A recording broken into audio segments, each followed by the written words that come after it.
Hello, I'm Kelvin Boston. This week on MoneyWise, a revealing Spirit of Success interview with UN Ambassador Andrew Young. Working side by side with Dr. Martin Luther King Jr., Andrew Young became a prominent and respected voice in the civil rights movement.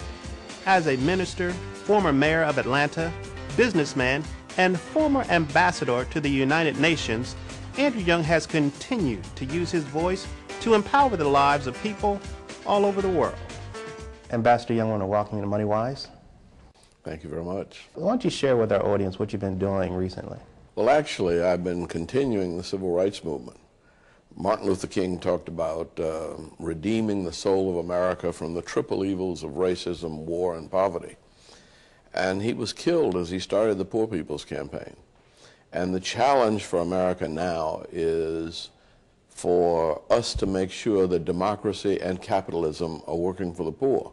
So that much of what I'm doing, both in Good Works International overseas and with Operation Hope here at home, is helping people to understand how money works.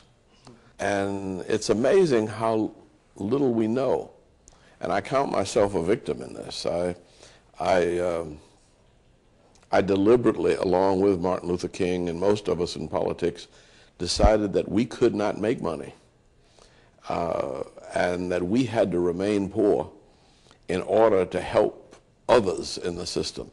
And so I didn't know a lot about money. And in spite of the fact that I've been to half a dozen of the finest schools in America, and probably have more honorary degrees than I can't remember how many. It's 60, 65 or something like that. Mm-hmm.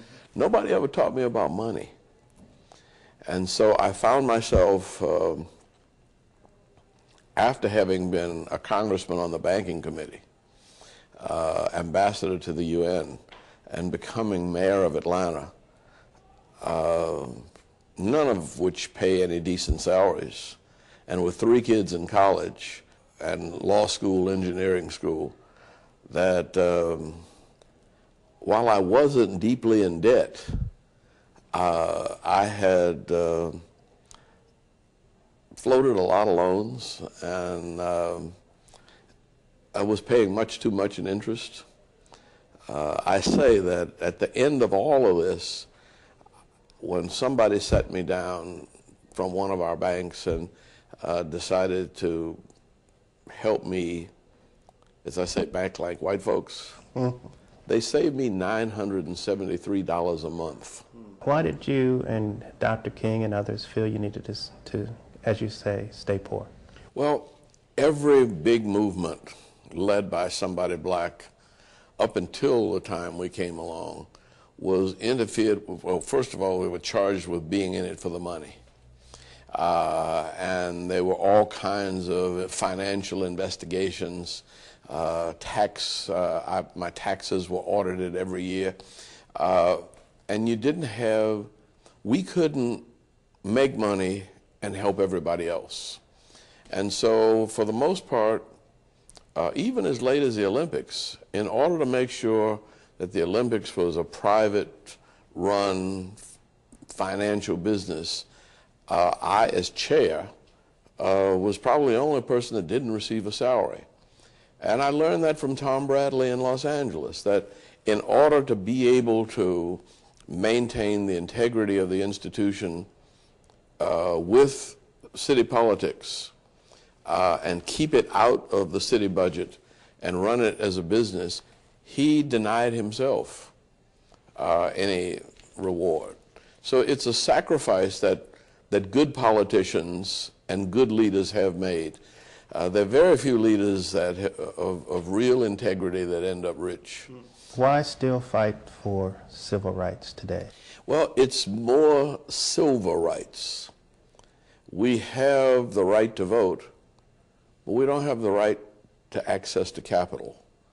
I had been a congressman, ambassador, was mayor of the city of Atlanta, and I was not handling finances intelligently.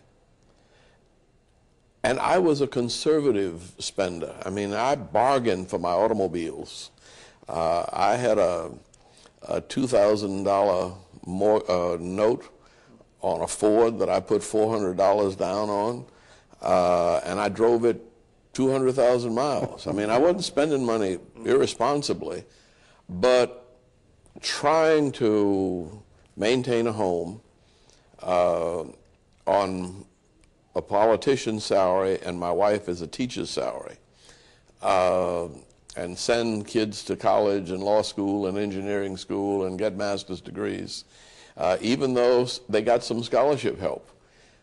We felt it was our responsibility to help our children as much as we could. For us, that included giving them all the education that they needed, and we assumed the debt rather than passing it on to them.